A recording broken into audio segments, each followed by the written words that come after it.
I think my mother did exactly the right thing. I think it's absolutely extraordinary. The Windsor dinner was meant to project unity.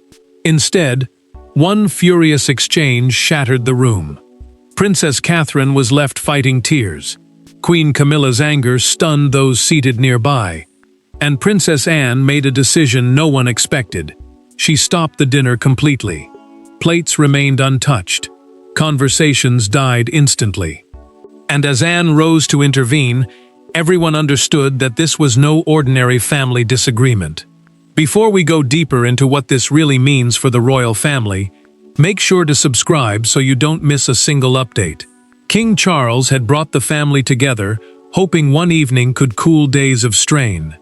The private Windsor gathering mattered, because it placed the people carrying the monarchy forward around one table, without a public audience. A royal engagement is an official appearance carried out on behalf of the crown, and the dispute centered on Princess Charlotte's role at one upcoming event.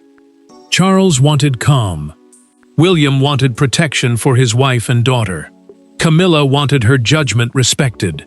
Catherine tried to keep the argument from exploding. When Camilla insisted that Charlotte's place had already been decided, the princess answered quietly that no arrangement involving her daughter should be final without her and William's approval. The queen consort sharpened her tone. Catherine lowered hers. That contrast made the room more dangerous.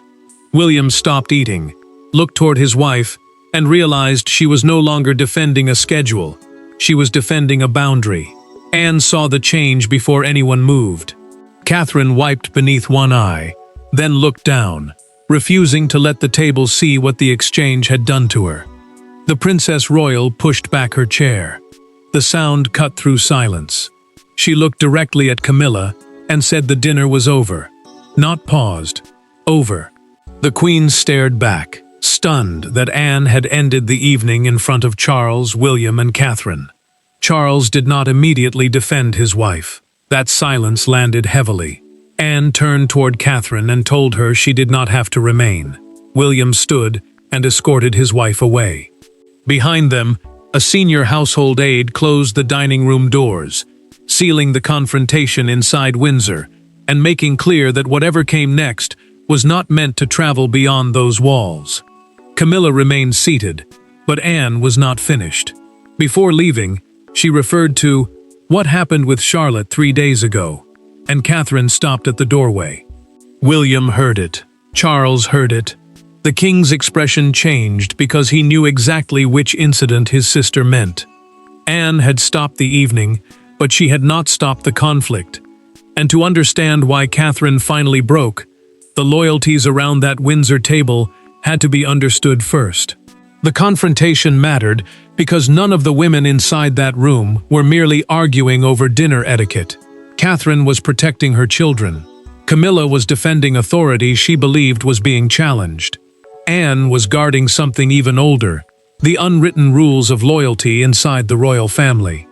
Between them stood Charles and William, two future-defining figures forced to decide when family peace becomes too expensive to preserve. Catherine carried more than the weight of one painful dinner.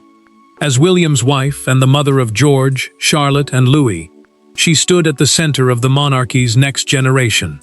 The Prince and Princess of Wales are the senior royal couple directly behind the sovereign in the future line of duty, meaning their family carries enormous public and ceremonial expectations. Yet Catherine's private fear was simple. She could endure criticism aimed at her. She would not accept Charlotte being pulled into adult tensions simply because royal duty demanded appearances. Camilla carried a different wound into Windsor. She had spent years securing her position beside Charles, surviving public hostility, and finally reaching the place she believed she had earned. That history made her especially sensitive to anything that felt like rejection of her judgment. When Catherine pushed back against decisions involving Charlotte, the queen consort did not hear only a mother setting a boundary. She heard resistance. Charles knew how fiercely his wife guarded her place, But he also knew Catherine was becoming increasingly important to the institution he was trying to protect. William sensed disaster before anyone sat down. During a private conversation with Catherine earlier that evening, she told him she had almost refused to attend. She could tolerate being misunderstood, she said, but she could not watch Charlotte become trapped between competing adult expectations. The prince listened without interrupting. Then he promised that if the discussion turned toward their daughter again, Catherine would not face it alone. Anne learned just how fragile the evening was moments later. William quietly told her that Catherine had nearly stayed away, and the Princess Royal immediately understood the danger Charles had underestimated. The king had personally encouraged everyone to attend because he believed one private meal might restore calm. Instead, his attempt at reconciliation had seated Catherine directly across from the person she trusted least on this issue. Anne carried another concern. She respected her brother as sovereign. The sovereign simply means the reigning king or queen. But she had grown uneasy about the pressure surrounding William's young family. She had watched Catherine absorb criticism without confrontation, and she knew silence could eventually become permission. Then Anne mentioned the rehearsal. Catherine's expression changed immediately. William noticed. Camilla did too. 3 days earlier, during preparations for a Windsor appearance, Charlotte's name had become the center of a conversation Catherine could not forget. The tears at Windsor had begun long before dinner was served, because that single exchange had already crossed a line she believed should never have been approached. 3 days before the Windsor dinner, the conflict had already reached its point of no return. During preparations for a family appearance, one conversation about Princess Charlotte moved from protocol into something painfully personal. Catherine heard it. Anne remembered it. William was later told every word, and what might once have been dismissed as a disagreement became the specific trigger that made another confrontation almost inevitable. Catherine entered the rehearsal, determined to keep the day simple for her daughter. The planned Windsor ceremonial appearance was a formal royal event involving several generations of the family, with entrances, positions, timings, and younger members carefully coordinated before the public engagement itself. Charlotte had already been given a visible role, but the princess wanted that role limited. She believed duty should be introduced gradually, not forced onto a child because tradition demanded it. Camilla disagreed. The queen consort believed the younger generation needed to understand responsibility early, especially when public appearances were meant to show continuity between Charles's reign and the monarchy that would follow. When Catherine asked for Charlotte to be removed from an additional formal appearance, the disagreement hardened. Camilla turned toward her and said the girl needed to learn what duty requires. The words were calm, but Charlotte was close enough to understand that she was the subject of the argument. Catherine reacted immediately. She ended the discussion, called her daughter to her side, and left before the exchange could deepen. Later, Charlotte asked whether she had disappointed the family. That question hit harder than anything Camilla had said. Catherine reassured her that she had done nothing wrong, but the pain stayed with her because the conflict had reached the one place she would not tolerate: the emotional security of her child. Anne learned the full account soon afterward.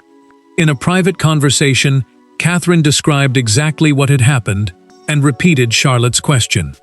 The Princess Royal did not hesitate. She told her that removing the girl had been the right decision, and that no royal expectation justified making a child feel responsible for adult tension. Anne's support mattered, because Catherine had begun wondering whether protecting her daughter would be framed as resisting duty. William was furious when he heard. He went directly to Charles and challenged the decision to keep the upcoming dinner on schedule after what had happened. The prince told his father the issue was no longer protocol, it was trust. Charles listened and promised the meal would allow everyone to clear the air. The king believed one calm conversation could stop the damage. He did not cancel the dinner. Catherine nearly refused to attend anyway. Anne finally persuaded her by giving one quiet assurance. If Charlotte was brought into the argument again, she would not be left alone. That promise carried Catherine through Windsor's doors. But Camilla brought Charlotte up again, and this time, Anne was sitting close enough to hear every word. The room changed when Charlotte's name was spoken. Catherine stiffened. William stopped eating. Charles looked toward his wife, already sensing where the conversation was going. But Camilla did not retreat. Her frustration spilled into words that Catherine could no longer absorb in silence. Seconds later, Anne pushed back her chair, faced the Queen across the table, and delivered the sentence that ended the evening. That is enough. Camilla had reopened the rehearsal dispute with a cutting accusation. She argued that Catherine could not keep changing family arrangements whenever a decision made her uncomfortable, especially when younger royals were involved. Royal protocol, the set of formal rules and expectations governing official family appearances, was meant to create order, not constant renegotiation. But Catherine refused to accept that argument, where Charlotte was concerned. She answered calmly that her daughter was a child first and a royal second, and that no ceremony changed her responsibility as a mother. Catherine kept her voice low, but the words landed hard. Camilla heard them as a direct challenge to her judgment and authority.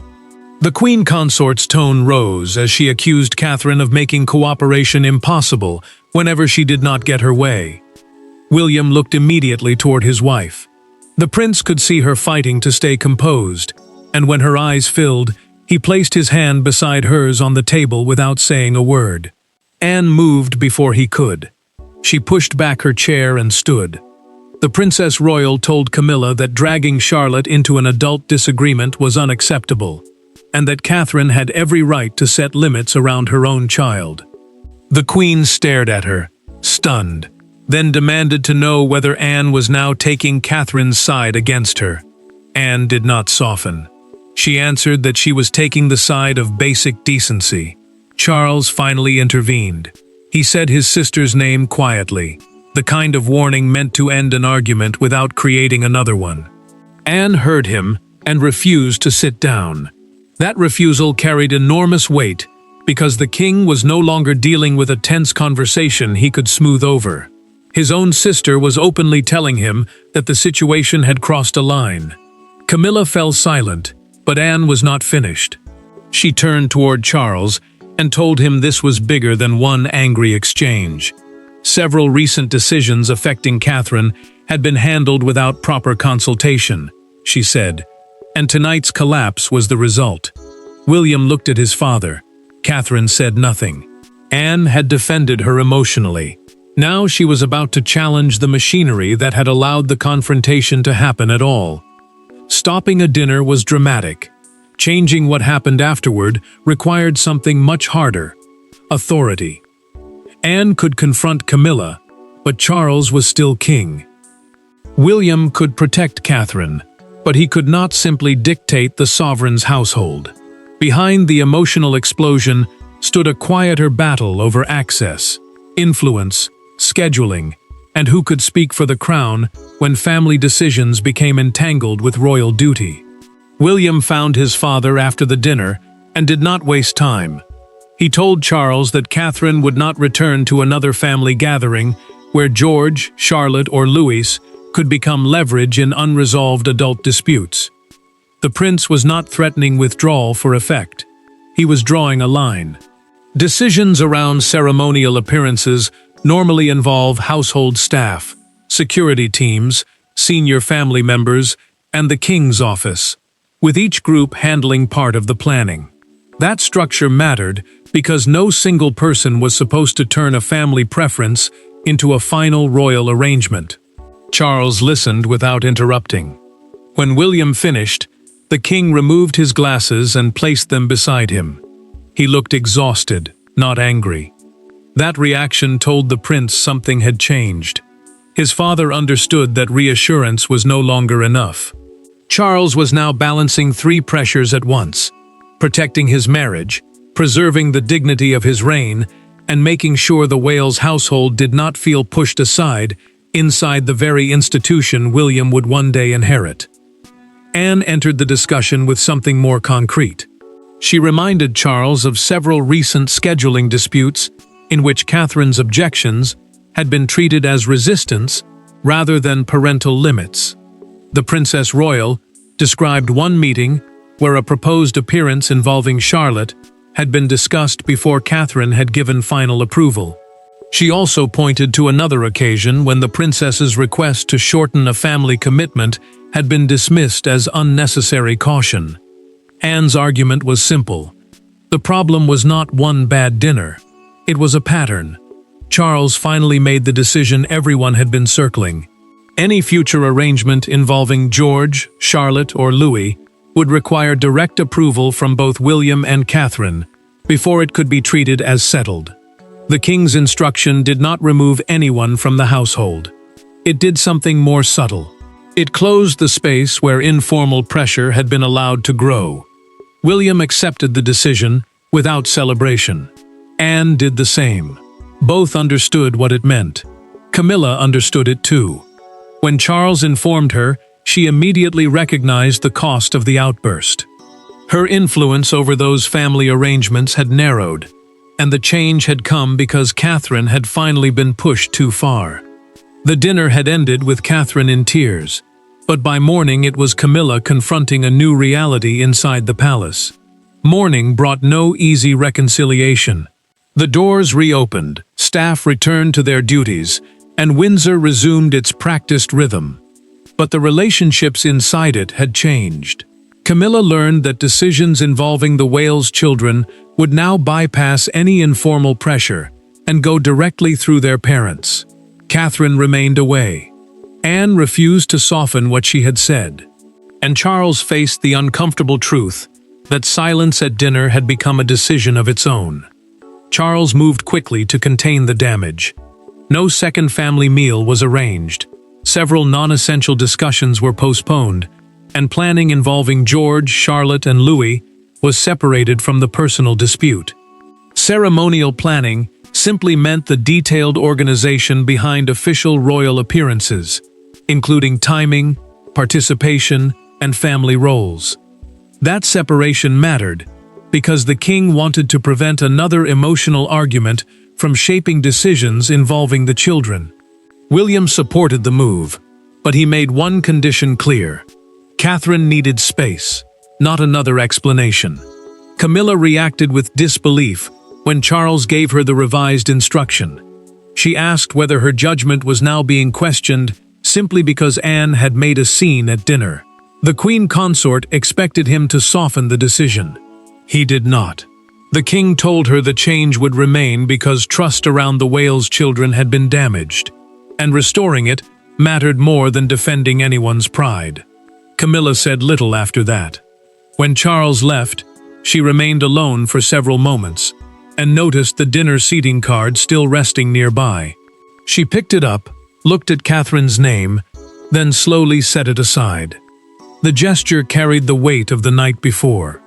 What had begun as an argument over one appearance had now cost her influence, damaged her relationship with Catherine, and forced Charles to choose a boundary she had not expected him to enforce. Anne refused to help disguise what had happened. When a household official suggested describing the confrontation privately as a misunderstanding, the Princess Royal rejected the idea. She insisted Catherine's tears could not be reduced to an unfortunate moment simply because that version would make everyone more comfortable. Anne had intervened because a line had been crossed, and she would not now pretend otherwise. Charles reached a similar conclusion in private. During a quiet conversation with William, he admitted that he should have spoken before his sister stood up. The king acknowledged that his attempt to prevent escalation had done the opposite. By remaining silent, he had left Catherine exposed and forced Anne to act. William carried that admission back to his wife. Catherine listened, but she did not demand an apology from Charles or Camilla. Instead, she made a quieter request. She wanted to speak to Anne alone. Catherine did not want another palace meeting, another negotiated statement, or another carefully managed reconciliation. She wanted one conversation with the woman who had stood up. After all the raised voices, the turning point arrived quietly. Catherine and Anne met without Charles, without William, without aides, and without anyone trying to control what the conversation should produce. One woman had been reduced to tears in front of her family. The other had stopped a royal dinner to protect a boundary. Now Catherine needed to know whether Anne's intervention had made everything worse, or finally made honesty possible. Catherine had asked for the meeting herself. She wanted to thank Anne, but gratitude was only part of it. She also needed to understand what came next, because the dispute had already reached beyond one dinner and into the way her children were being treated. The Princess Royal arrived without staff, notes, or any formal briefing. That mattered. A palace briefing is simply an organized discussion used to coordinate royal decisions. But this was not one of them. Anne had come as family. Catherine spoke carefully at first. Then she admitted that Camilla's anger had not been the part that hurt most. The hardest moment came later, when Charlotte quietly asked whether she had caused the trouble. The princess said that question had stayed with her because no child should feel responsible for an argument between adults. Anne listened without interrupting, and Catherine finally allowed herself to say what she had been carrying since the rehearsal. She felt guilty for bringing her daughter into a world where duty could become pressure before a child fully understood it. Anne answered with unusual softness. She told Catherine that protecting Charlotte from adult conflict was not disloyalty, and never would be. The Princess Royal reminded her that service to the crown did not erase motherhood. Catherine had not failed by drawing a line. She had done exactly what a mother was supposed to do. The words changed something. For the first time since the rehearsal, Catherine stopped questioning whether she had overreacted. Catherine then revealed how close she had come to walking away from the upcoming Windsor appearance completely. In this private conversation, she admitted she had seriously considered withdrawing both herself and Charlotte rather than risk another confrontation. Anne understood the instinct, but she pushed back. She told her that disappearing would allow the argument to define her, even though Catherine had done nothing that required shame. Anne urged her to return on her own terms. Catherine thought about Charlotte, then about William, and made her decision. She would attend. Her daughter would attend too, but only within boundaries agreed by their own household. William would stand beside them, and no one else would decide the limits. The choice was quiet, but its consequences would be public. The family had made its private decision. Now the palace gates would open, and the world would judge what appeared on the other side. Private arguments rarely remain private when they involve the monarchy. By the next public appearance, every expression carried meaning. Every absence invited interpretation. Every gesture between Catherine, Anne, Camilla, Charles, and William became part of a much larger story. Yet amid the headlines and speculation, one moment outside Windsor captured public feeling better than any palace statement, and transformed Catherine's return into something far more personal. Catherine knew the appearance would be watched differently now. Palace communications insisted the engagement would proceed normally, avoiding any suggestion that a family dispute had become a constitutional crisis. A constitutional matter is something that affects the formal powers, duties, or structure of the monarchy itself, and the household wanted this treated as a private family conflict, not a threat to the crown. But that distinction did little to reduce the pressure surrounding her return. William gave his wife one final choice before they left. He told Catherine they could still withdraw, and he meant it. The prince had already drawn a boundary around their children and was prepared to enforce it publicly if necessary. Catherine refused. She told him Charlotte needed to understand something important. Being hurt did not mean surrendering your place. William accepted the answer and stayed close, knowing the appearance had become about far more than protocol. Charles felt the tension from the other side. When he was told Catherine would attend, the king showed immediate relief. Her absence would have turned the private conflict into a much louder public signal. Camilla understood that too. The Queen Consort now had to stand on the same public platform as Catherine and Anne after the dinner confrontation, knowing every exchange between them would be interpreted as evidence of either division or repair. Then the crowd reacted. Outside Windsor Castle, applause began as Catherine arrived beside Charlotte. It grew quickly, and one handmade sign rose above the barrier with 3 simple words: "Families come first." The moment caught public attention because it echoed the heart of the dispute without requiring anyone to explain it. Catherine kept moving, but Charlotte stayed close beside her, and William watched both of them with unmistakable focus. Anne made her own statement without speaking. She greeted Catherine warmly before taking her position, holding the moment just long enough to make their private understanding clear. The Princess Royal had not withdrawn her support. Catherine knew it. Camilla knew it too. Public composure had restored the appearance of unity, but the real test was still ahead. Later, away from the crowd, Camilla approached Catherine alone. And this time, the Queen Consort finally came prepared to say the words that should have been spoken before the dinner ever began. The crisis did not end because everyone suddenly agreed. It ended because the family finally recognized where disagreement had crossed into harm. Camilla could not erase Catherine's tears. Anne could not undo the dinner. Charles could not pretend his silence had been neutral. But each could decide what happened next.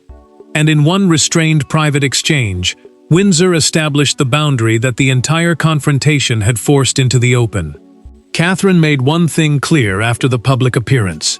She did not want another staged family meeting. Charles respected that choice. A reconciliation session is simply a planned discussion meant to repair a dispute, but she believed this moment needed something more personal than palace management. The king understood why. The conflict had begun with family pressure, not official duty, and forcing everyone into another controlled room risked repeating the same mistake. Camilla chose a different approach. She asked Catherine if they could speak alone, without Charles, William, Anne, or any member of staff beside them. The Queen Consort did not begin by defending herself. She admitted that frustration had become personal, and that Charlotte should never have been placed at the center of an argument between adults.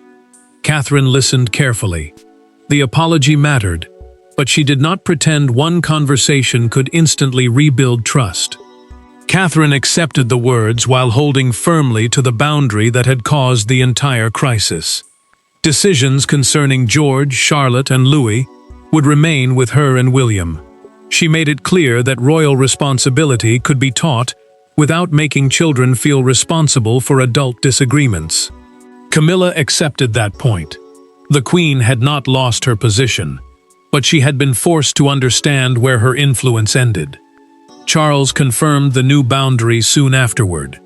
When Anne heard his decision, the Princess Royal did not celebrate or treat it as a victory over Camilla. She simply told her brother that it should never have required Catherine leaving a dinner in tears for something so basic to become clear. The king did not argue. He knew his sister was right, and he also knew his earlier silence had helped the confrontation grow. William saw the difference immediately.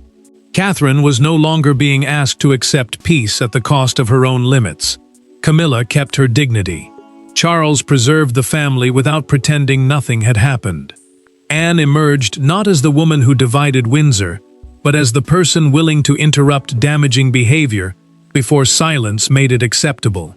Anne stopped one dinner, but what she truly stopped was something far more damaging: the expectation that Catherine should remain silent simply to preserve peace. Windsor moved forward, not because the conflict was forgotten, but because the boundary was finally understood.